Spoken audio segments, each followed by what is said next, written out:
quite a few of these Cobra replicas, and I really enjoy the styling of one like this. And it's mostly a personal matter, but I love a car that looks and feels like an authentic 60s Cobra.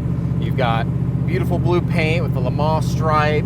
You've got this wooden wheel with an AC badge in the middle. You've got this tilted shifter, and your clutch and brake pedal and accelerator pedal are all cantered way off over to the side. You're almost sitting sideways, and it gives you that really authentic 60s Cobra experience.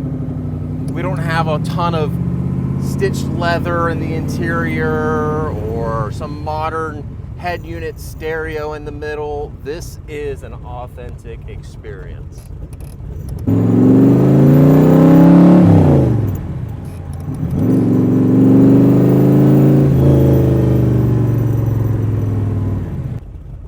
You have to have a really strong leg for this. This is a pretty heavy clutch pedal.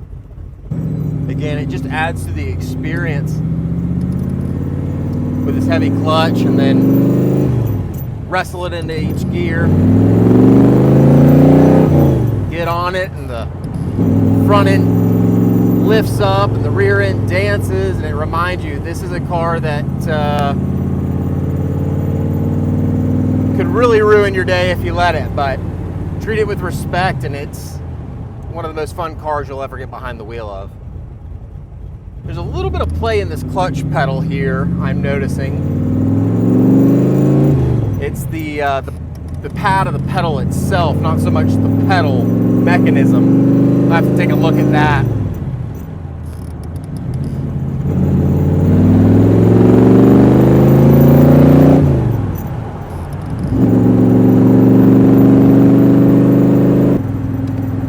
Wiper blades work just fine. We got a few raindrops here. This is Ocala, Florida. In the afternoon, you're bound to get a summer shower coming through.